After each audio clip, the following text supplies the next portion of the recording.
Welcome to What It Takes, a podcast built to provide valuable insights for people just like you. Here we discuss industry-specific details on what it takes to navigate a journey of professional success from those that have already done it. We're not here to be vague. We're here to get down to the nitty-gritty of what it takes to open up your own business in various industries. And I'm Keaton Epps. I'm here with my co-host, Tom. How are you doing, Tom? Introduce yourself. Hey, everybody. Tom Sizemore here. Excited to be on What It Takes. Just like Keaton said, this is the first of hopefully many that we can dive into the professions, industries, lives, careers, anything and everything that somebody might have to go through in order to be successful in this life. And we're hoping to get down, like Keaton mentioned, to the nitty-gritty where there's no questions when you're done listening to our podcast. And our whole purpose and the entirety of why we started this is because we've worked together in several different business ventures, and we also have our producer Dawson Wiedrich that's gone through one of those ventures with us. Dawson, you want to introduce yourself? Hi, how's it going, everybody? I'm excited to be a part of What It Takes. I'm Dawson Wiedrich, as you guys mentioned, and I've done my own business startings and all those different things. Some have been good, some have not been. It's how it goes, right? So hey, it's part of the group. That's right. Exactly. So excited to be a part of this. I'm going to add you up here because you're the host, right? That's how it goes. So I'm excited to be a part of it. This is gonna be very, very fun. Like you guys said, we're gonna have different people on here, different backgrounds, and we're hoping that people learn a lot from what we have to say here. So yeah, and Dawson brings an interesting background that I kind of wanted to share. We actually, the way we found Dawson is Keaton and Dawson knew each other from college, and one of our failed attempts at building an app, 24, we all remember that. I wouldn't say failed. Okay, maybe not failed. It launched. It launched. Had my kids played it a lot. They really like that basketball app. Tens of downloads. Yeah. Tens of tens. That's right. Yeah, that's right. Dawson was our graphic designer. So he drew up our basketball guys, our court, everything. It was beautifully done. It was really on our end that we didn't launch it as successful as we'd hoped, but did a phenomenal work. In fact, Dawson, you just won a competition. What competition did you just win on that graphic stuff? Oh yeah. So for those who don't know, I'm a digital illustrator on the side, and I recently won a art contest to visit the set of a Netflix film called Rebel Moon, which I flew out to LA, visited the set of the movie, met a lot of great film creators that I very much admire. So that's definitely something that I like to pursue on the side, which has helped me do some cool things. So yeah, it's fun stuff. That's pretty awesome. You'll have to grab that graphic at some point and we'll show it on here. Yeah.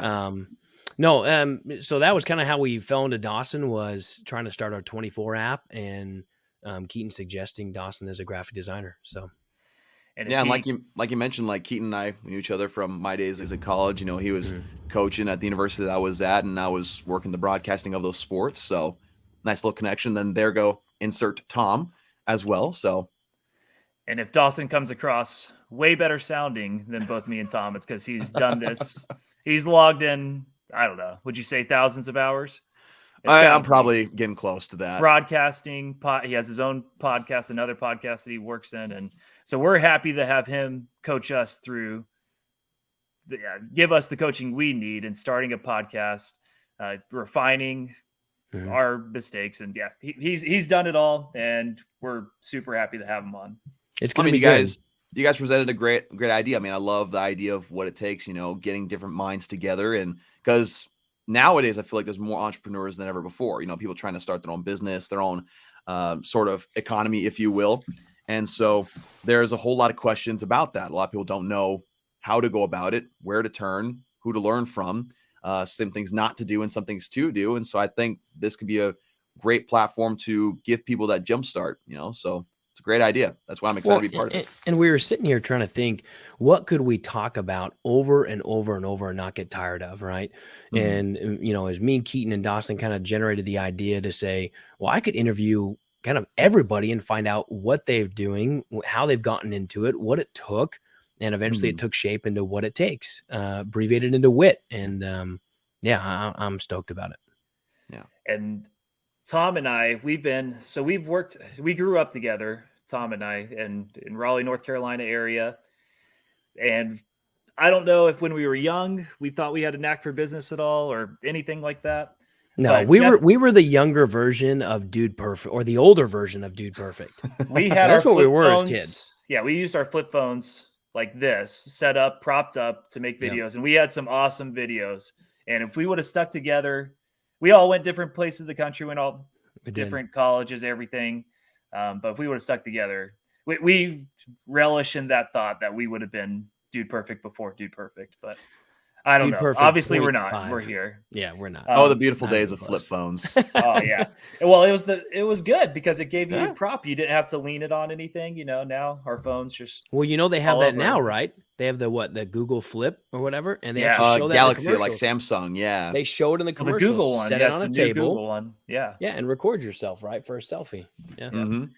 But anyway, going back to it, the last 3 years, it's been 4 years. We're on year 4, Tom. We started our own business, and we've had different ventures, and finally brought in 2022. We met for our annual meeting at the beginning of the year, and our wives were there, and we're like, we are going to bring in $1 this year. Like, we're going to do it.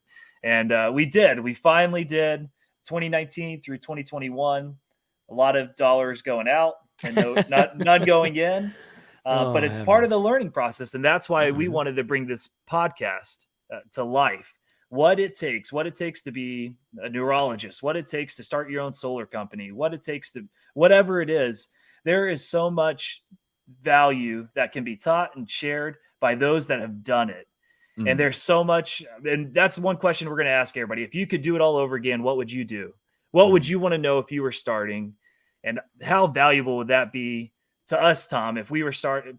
For instance, Tom brought up, I wouldn't call it fail. It was a learning process. It was a one of our hard learning experience. It still Extremely is. hard that we're still learning. And I think we invested a lot, but we didn't. I think one of the things we learned is you have to invest a lot more, and we didn't have the means of time and Absolutely. money, financial assets and that's something we learned. So if somebody came and said, "Hey, I wanted to start a game, what does it take?" Me and Tom could speak on quite a bit of it and the pains that we went through, so they didn't have to. Yeah.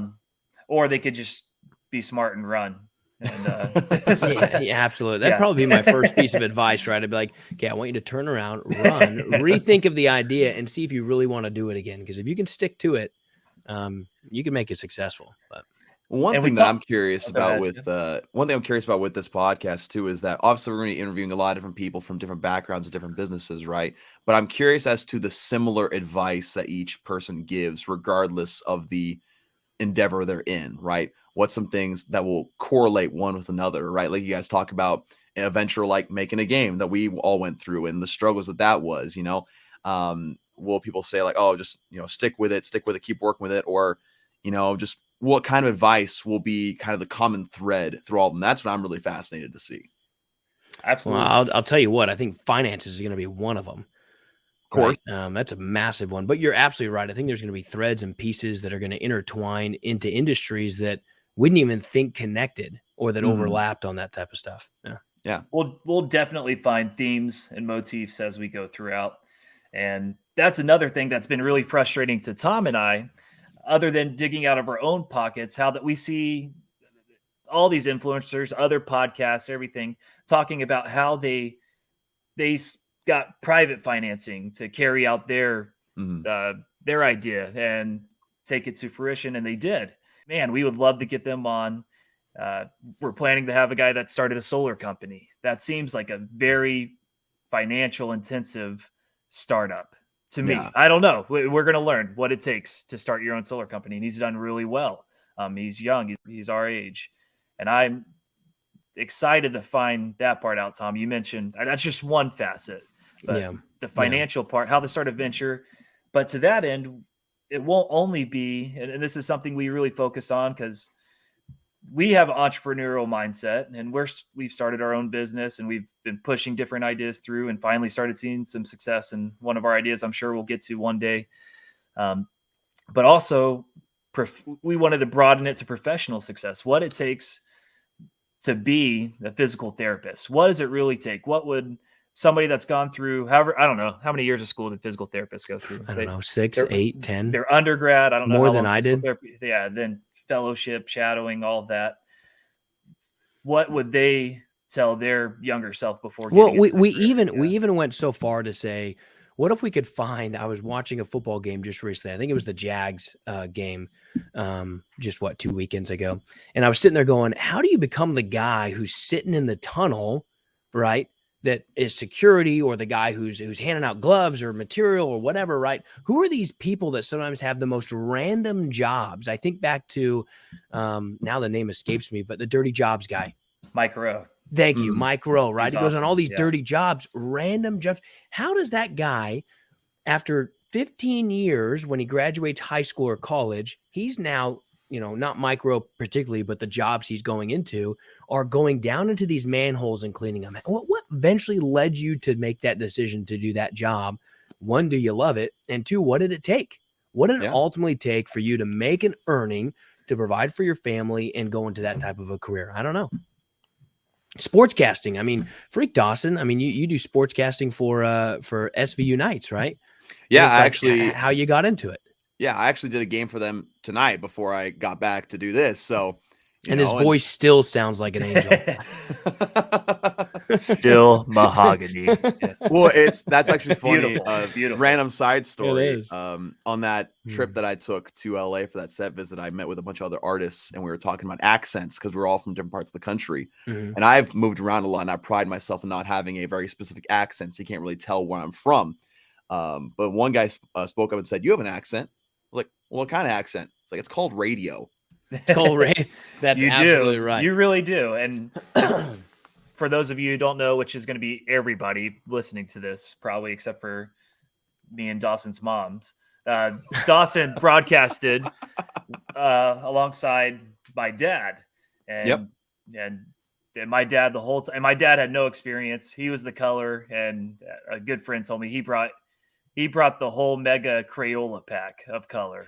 Your dad was bringing the 4-letter words for sure. I mean, he wanted to. But anyway, since the beginning, and this is before I knew Dawson, and this is really how I got to know Dawson, was through my dad. He just said, "Holy cow, he's sharp. His voice is great." He's like, "I have no idea how I'm coming across." And my dad's more Southern, and I'm from North Carolina. Like, yeah, I didn't move much, but I know I don't have much of an accent. Accents are crazy. I feel like they're disappearing. I don't know why. I have my own U.S. theories, is a melting pot, right? But I think only if you stay in your hometown because I left mine when I was 18 and I didn't come back until 29. I think only if you stay in there does it really get super entrenched in you. I might have a drawl here or there, but most people said they couldn't tell I was from North Carolina. But when they talked to my dad and then they talked to my grandpa, they're like, "Holy shnikes, yeah." I know where this dude's from and I can't understand him. But anyway, side tangent on accents. Yeah, there you go. But, yeah, like you mentioned, Tom, like, broadcasting. I'm interested to see also how many of these people we interview accidentally stumbled into what they're doing, right? Because that was me with broadcasting. I was always the quiet kid. I had no intention ever of talking for a living. That was never on my brain in any way, shape, or form. Still weirds out my dad that I talk for a living.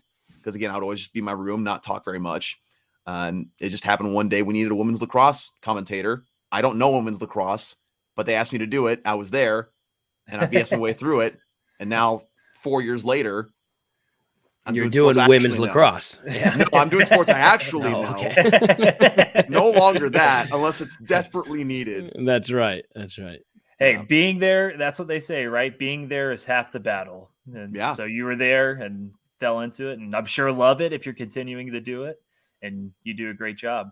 But yeah, I am fascinated with this. And like Tom said, I feel like this will be never-ending content. Think of all the industries out there. And so we're going to talk to those that have the regular 9-to-5 jobs that they love, maybe. And then we'll talk to those that aren't regular job broadcasters, whatever. We're going to track down a colorful group of characters background wise and what they do professionally. And then of course, like I mentioned, all of us have the entrepreneurial spirit, and I think will naturally be interested in entrepreneurs and how they started something from scratch to great finished product, churning out lots and lots of dollars. Sure, or maybe we're catching people right in the grind, right? Yeah.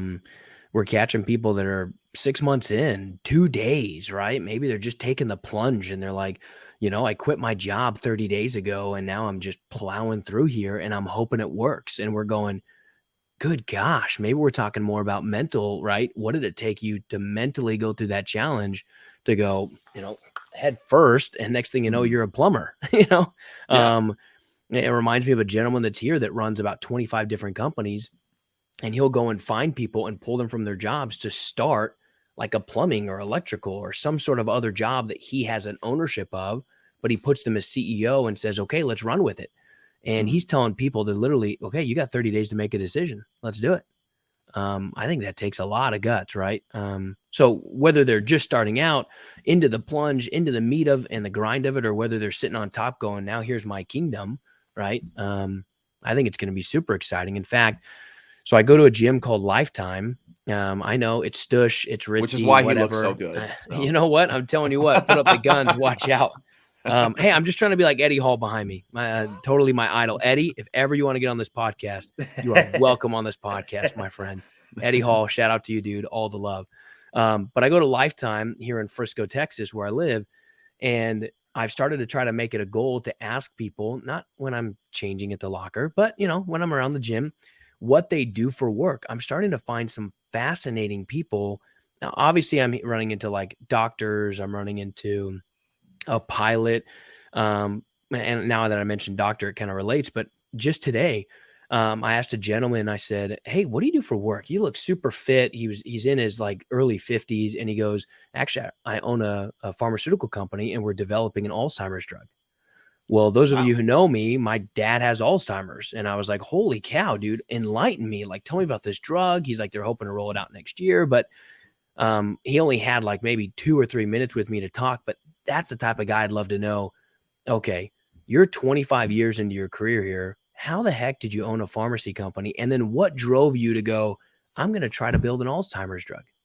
I'd like Yeah. to develop that and push that out. Maybe he's got a loved one, because when I told him that my dad had Alzheimer's, man, it felt like he gave me a hug.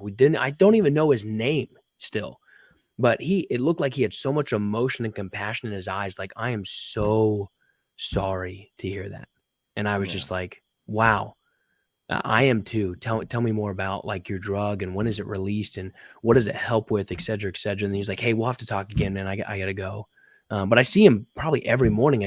Today was the first time I asked him what he did. Yeah. Wow. And I mean, sorry, I didn't mean to interrupt you, Keaton, but whenever you go on a venture, like you go out on a limb to start something, whether it be to own your own pharmaceutical company or whether it be, starting any kind of business, right? There's always that sense of passion behind it. Like you have to be passionate about what you're doing. And obviously that guy, very passionate about what he's doing with, Yeah. Alzheimer's, right? That's obviously something that's very near and dear to him. And that's one thing you see a lot of times with very successful business people is that they're passionate about what they do. They really want to either change the world in some certain way, or they want to make an impact in one way or another, or they just want to help people, right? There's always a passion behind it that is a key factor of their success. Yeah. And Keaton, I know you want to say something. Sorry, I have to plug here. Elon Musk, right? Elon Musk. He was getting an interview, and to your point, right, where they love and they're passionate about it, they were talking about SpaceX, and they were like, hey, when you saw your missile fall, your first 2 or 3, whatever it is your launches, did you ever think, I just need to throw in the bag and quit? His answer was, he was like, never. I never quit. You could just see like the drive in his eyes, just like, absolutely, I don't quit, right? Mm-hmm. It was just incredible. And a lot Yeah. of what I hope we bring to What It Takes is these people that have persevered throughout maybe hurdles that might bring other people to the breaking point, bring them to their brink, and what they feel like they're scared of not being able to overcome. Mm-hmm. And I believe we'll hear a lot of, I was about to give up. I couldn't, my MCAT score wasn't what I wanted. I kept getting 22, whatever. And I needed a 30 to get into the schools I wanted. and this is how I overcame that, or whatever it may be. Individuals are fascinating. And if you, like Tom mentioned, and people like talking about themselves as well, because they do, as Dawson mentioned, they have pride in what they've done, what they've accomplished. And that's why I felt like this would be never ending content as well. And not never ending valuable content, not just empty space filling content, super dense, valuable content of somebody wanting to get into nursing. And we talked to somebody that went through all the pains. For instance, I have a cousin whose wife, she's 33 and started nursing school, and she's done now. And she's like I don't know all the proper terminology, but she's like the head nurse of some, and she keeps getting recruited away to these more and more intense nursing jobs.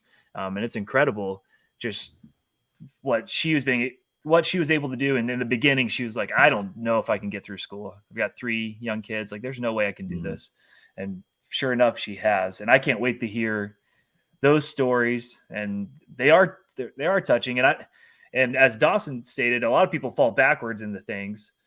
And I know that's my dad. I think we'll probably have him on sometime. And I work for him in our family business. He definitely fell backward into the industry he is in. But what kept him in it, he doesn't love it. I don't love it, but there's a passion behind it everywhere. And our passion for him and for me now is our family and time and financial providing for him, whatever it is. There's a passion, and I think we'll definitely make it a point to get to whatever it is. It might only be to provide financially, but I'm sure the majority of the time it will be. They love people. They love whatever it is. And I think there's so many stories out there, right, of people that transition. Everyone has one, into a different career or move. Your nurse reminded me of Jared, one of my best friends here that, 33, 12 years into marketing, says, I'm giving it up and going to chiropractic school, like crazy. But I think some of my, my inspiration personally for the podcast too was, I watched a ton of Joe Rogan, love the guy. And I was going, man, I want to do a podcast. I would love to do a podcast, but I'm not as cool as Joe Rogan, and I'm not as interesting to listen to. It's very hard to be as cool as Joe Rogan. Absolutely, it is. Joe Rogan, shout out to you. I'm just going to do shout outs this whole time. Mom, I love you. But Joe Rogan, what I found though, is he interviews so many interesting people, but I never get to know how they got there. How did that guy start studying freaking pyramids? I swear I watch a pyramid video every day of Joe Rogan's about the pyramids in Egypt and how crazy they are, and 2 million stones, and we could never do it. Anyways, to your I've never point, seen that once, but to your point of the podcast adding some value to our listeners is, hey, instead of just hearing, great, this was an awesome success story, I'm so glad that they're now a millionaire and I'm not, it's, hold on a second. They literally told me what loan they applied for in order to buy their first Airbnb, right? Not, and then we bought our first Airbnb and it just started chugging along. And next thing you know, we had 10. No. Rewind for me. I want to know, how the heck did you get the first one? Because that's the hardest one to tackle, right? That was a great rewind bit, by the way. That was so good. Yeah, that was that was so good. How did you could really record that? That was perfect. Thank you. I appreciate that. Absolutely, and that's really what Tom and I have sat. We had weekly calls, and we're getting a little off of it, but for years we've had weekly calls just brainstorming, and that's probably why we're coming off it a little bit, because we have found something that's profitable for us. Just how are these people in sharing different stories of, and the same thing Tom said, they basically just said, yeah, we did it. It was hard. I tried really hard and failed a bunch of times. I worked and I put my back into it. and then we did it. And we're like, and then they say, I was able to get this loan, whatever it was. And we're like, how did you do it? What bank did you go to? What qualifications did you need? Where did you go to and not be successful? And that's that should be the meat of what we share here. And our questions are going to be very intentional and maybe even prying a little bit, because we want that to be exposed. And we're going to tell our guests we'll brief them and prepare them to know. We're going to ask some tough questions, and if they don't feel Maybe comfortable, some that's personal fine. ones too. That's right. Sure. I mean, real personal. I mean, yeah, like who your first kiss was. I mean, I might ask that question. I mean, you better be ready out there, people. Our guest next week, you better be ready. If you're listening to this one, you better be ready. Well, no, you mentioned like just how do these people get started? It made me think of an experience that I had this past year. Because like I mentioned at the beginning of this episode that I'm a digital artist and I've been trying to break into the world of art for a while and trying to figure out how to like get my name out there. Like social media only goes so far. But for like one thing I experienced was that I started going to this comic shop that's about an hour away from me. And now I'm just very good friends with the owners who also happen to own a company that runs conventions, like comic conventions, like several times a year. Right. And so from there, got the connection of, hey, I can go to this convention, get this table and promote my art that way too. So like stories like that were like, who are the people that you talked to that helped you out along the way in any way, shape or form? And dive into that, like kind of expose that in a pleasant light. Connections are so important, and I think something right, and network, and not and how that network began. I love that story, Dawson, of how your interest and you started befriending them, just like Tom says he talks in the gym. He's making it a point to ask just a brief question to somebody here and there. Well, and I don't want to admit too much on why I do that, because it was because of Will Brady. We know Will. We all know Will. So that's a Definitely good friend of Tom and I that we grew up with. So you're saying he inspired you, or he inspired me? So me and Will work out pretty frequently. He's the muscle, I'm the looks. But he was like, yeah, dude, we've got some really interesting people. And if you know Will Brady or the Bradys, like Bill Brady, they don't know a stranger. They just don't. They befriend everybody. And growing up together, so we grew up similar faith, same faith. And so we went on trips, service trips, fun trips, whatever, all throughout North Carolina. And we would stop in the most random gas station.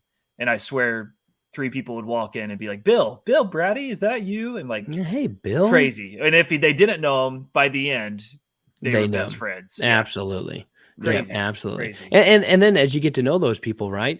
Asking for favors, right? Helpful tidbits, push here, push there. What is it? The circles of influence or whatever, or within 6 people, everybody in the whole world. Is that what it is? 7 circles? Something like that. Yeah. It's something short of lines. Yeah. Everybody in the world just within 6 layers, 6 or 7 layers. I don't know. We'll have to look that up. Who knows? There's science. Don't quote me on it. Yeah, there is. There's science. I just got to say science and make it true. Yeah. So did Will say something to you, or just how? Yeah, he came up to me. He's like, dude, I'm starting to ask people like what they did for work. And I met this guy, and it was always on days when I didn't work out with him. So maybe he made it up. But he'd always be like, dude, I worked out today. I met this guy. He does this company. I met an NHL hockey player, ex-hockey player. I met the guy who, helps run the Dallas Cowboys. We've seen Shaq at our gym. Dude Perfect goes to our gym.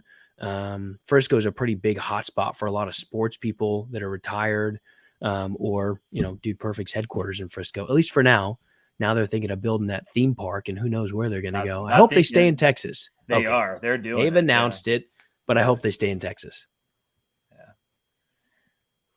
Yeah, I do too. I love Dude Perfect. But anyway, my kids, I'm telling you what, I come home and my kids are like, Dad, ultimate trick shot, basketball off the window. Let me break this item. Ultimate trick shot. Yeah. They're good at it though. Don't try that at home, kids. Yeah, that's right. This is not. Yeah. No, they're incredible, the influence they've had and what they're able to do. And I've always thought too, again, this is another side tangent, but Dude Perfect's huge in our house. 7-year-old son loves them. He's made a couple YouTube videos, trick shot videos that he's uploaded, and would make a lot more, but he needs my help, and I just don't have all the time to make them for him. But anyway, I love how they continue to adapt, because I've always thought, how are they going to be 50 years old? How are they going to be 60, 70 and continue doing? There's no way. Like, what's their backup plan? But they continue to evolve. And I'm sure a lot of the stories we'll get from our guest, they might have started in one industry thinking they were going to do such and such, and then ended up in something completely different for whatever reasons. And that'll be interesting to find their journeys. Part of kind of our mission statement is for finding out people's journeys of professional success and sharing that, the nitty gritty of how they did it with others. So those stories will be pretty incredible to hear. And to your point, Tom, everybody has one. Everyone does. And in my work, I talk to lots of people and I meet lots of new people all over the phone. But I almost always make that a topic too. What do you do? Why did you move here? And usually only takes a little bit to open up the can, and everything else starts coming out.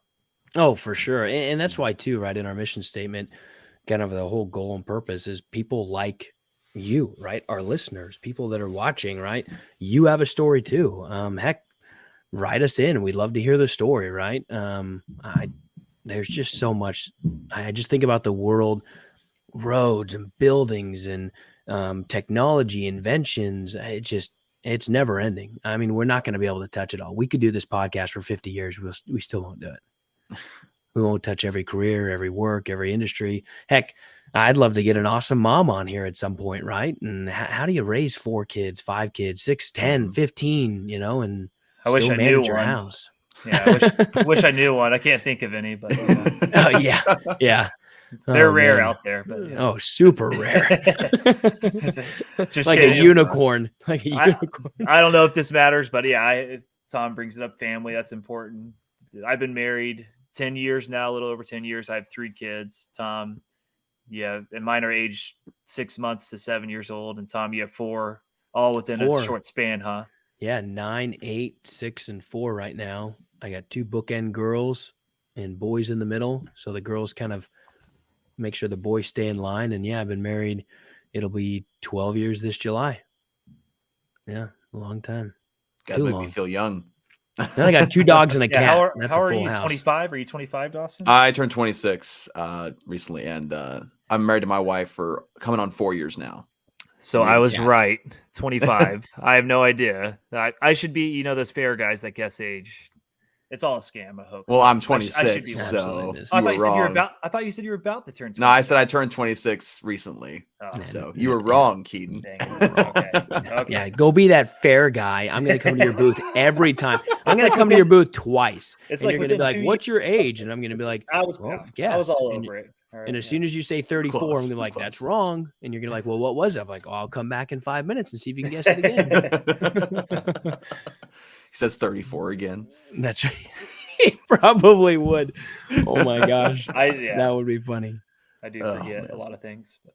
Yeah, it's okay. Yeah. But hey, we're relatively young guys. We're on our journey, right? I mean, what it's taken and all the effort we've put in. I mean, just think to our journey 10 years ago. I didn't know you, Dawson. I knew you, Keaton, but somehow we've all converged to now start What It Takes in a podcast that I hope in a year or 2 from now, I can sit and say, man, we've made, several hundred shows and been able to say, look at this. This is great. We've learned so much knowledge from these people and helped out so many people on their personal journey of success. That's quite the pace, several hundred in 1 or 2 years. Maybe it goes from like 1 a week to like 3 a week to, I don't know. I would love if we could do it. That would be great. Who knows? But, and there's like you said, with this content, there's infinite content out there. I'm excited. I'm excited just to really dig into people's why and how. And like Tom said, that's what spurred the whole idea in the beginning is we wanted more. How did they really do it? And it seemed like most of the answers were, here, buy this 3-month course for $8,000, and this is what I do full time now instead of the old. You're like, well, why? If the other thing was so successful, then why are you educating? But anyway, that's neither here nor there. But our purpose is to give that actual content out and hopefully find. I think most people are willing to share it, but just aren't given the platform, and this is the platform. Well, I think if you catch people off guard, maybe not. If you can show that you're generally interested. I mean, if I were to walk up to somebody at Lifetime, right, and just generally ask them like, hey, what do you do for work? And as soon as they say like, well, how the heck did you do that? Go ahead and tell me every single detail. I think you've got to build a level of trust too. Yeah, right? look into their soul just like you did. Just That's then. right. Let me get right in there. Yeah, I think it takes a level of trust, but most people want to talk about themselves. They want to share details. We might find ourselves going down some rabbit holes with people too, with how much they might share. I'm sure we will. Absolutely. There's some people, I don't know. I know you all listen, and Dawson has his other podcasts, but you'll hear some guests come on and you don't hear from the host again. I'm sure that'll happen to us. People will just start rolling, and we'll have to interrupt and manage the situation closely. Hey, and that's okay. Which Dawson, I'm excited for that. Yeah. Dawson, when people get sick of hearing hearing our scratchy, worn out voices, how do they listen to your other channel, your other podcast? Well, when they listen to mine, it's on YouTube. It also plays on Twitter as well. My podcast is called the Four Nerds Network. Used to be like my own personal thing with like movies and stuff, but then I met a couple guys, like kind of how I met you guys, like through other means. And no, I remember when you were doing it by yourself. I was watching those. I think sometimes I was the sole viewer, and then all of a sudden you had probably were. But you had a couple where it was like, I think it was your the Book of Eli. Would you have like 1 million views on that thing? A couple 100,000 now. It was wild. Yeah, that was a lot of work just by myself. I'm glad I have a team behind it now for sure. Because with all that stuff that I do, I couldn't keep up the way that I was doing before. So, it is what it is. But cool. I like our team. I'm excited for what the future holds, and excited to bring content to you all where you don't have to question how did they do it, whatever it is. That's our purpose, and that's what we'll be bringing to you all. I love it. Listen to next time. Absolutely. See you guys. Later.